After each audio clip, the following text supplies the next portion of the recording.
Okay, so this is a training video for surgical cricothyrotomy. However, this technique is using the surgical airway from the Cook's Seldinger technique kit. Just to give you some background to that, we did a study that compared the Seldinger technique, the needle over wire, to the direct surgical technique using the tube and bougie. And the Seldinger was a little bit too slow, and there were a few technical problems. So that's why we're not necessarily recommending that as a technique to use it in a pen. However, when we did that study, we worked out that if you just use this catheter for the surgical airway, it could potentially be a lot quicker. A lot of problems with the tube and bougie technique is just getting the bougie in there.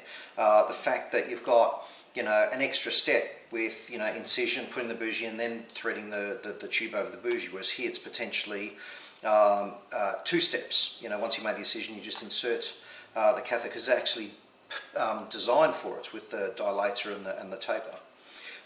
And also, this is definitely a single person technique.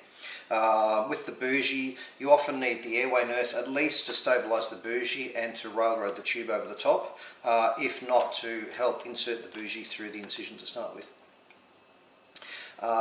So we are performing another study comparing just the direct surgical technique using this catheter with the direct surgical technique using the bougie and tube.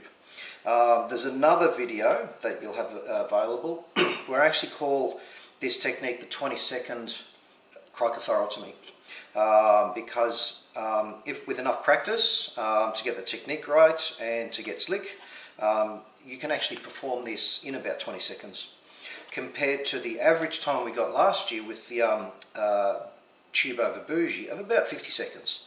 So you're saving about 30 seconds. Clearly 30 seconds when the patient's pre-arrest from hypoxia is going to be reasonably important. Okay. So that's why we're making this video.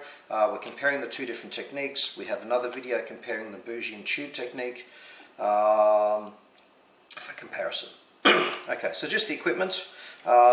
We've also got the Cook's catheter airway. Now I'll go through this very quickly because there are a couple of design issues that you really need to address when you're inserting it.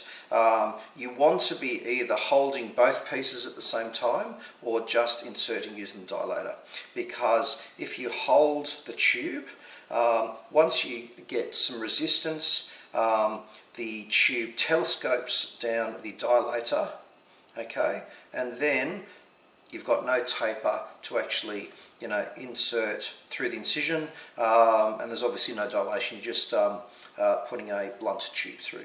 So when you insert it, generally I'll probably hold it like this, definitely thumb and forefinger on the dilator, but just with a little bit of steadying hand just on there, just so you feel a little bit more comfortable. And often, most people actually be doing it with their right hand, depending on what they do with the scalpel.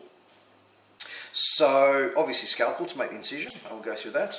The forceps is optional. I always include it in the step. I'm probably not going to use it, but the theory is you always need something in the hold. So you have the scalpel there, and the scalpel tube goes in through the hole where the scalpel is, but some people are comfortable, swapping that for a forceps. A scalpel, forceps goes in, scalpel comes out, and then you can put the tube through there. It is an extra step, so you're probably going to do it in about 25 or 28 seconds rather than 20 seconds, but if that's how you feel more comfortable, I think totally fine. But what you have to be doing is decide how you do it and practice that. This is a kind of technique that you will never do, like a reverse park, when you're parking on High Street, but you practice it a lot, so that you don't, fail whenever you need to do it. And we will have these in simulation, so there is a background sort of skill level you need to have. And obviously syringe to blow up the balloon. I don't have a bag, so we will not be insufflating, but we'll get up to the point where we insert it, put the balloon. Okay. So we'll go through it quickly. First of all, as I said, linear incision. Okay, longitudinal incision. You can palpate, but often we struggle to sort of feel where it is, or we think we know where it is, and it's not there. Okay, so a nice longitudinal linear incision, 3 to 4 centimeters. You're not going to be in the wrong spot there. Make sure you go through all the skin and dermis, and if there's a little bit of fat there, feel free to sort of cut through that as well. Okay, so the next incision is you turn the blade 90 degrees, so it's horizontal across the patient, and it's stab and twist. Okay, you've got the cricothyroid membrane there. We stab, a little bit of an incision towards yourself, twist, a little bit of an incision towards the other side. Okay, and then we leave the scalpel in the hole.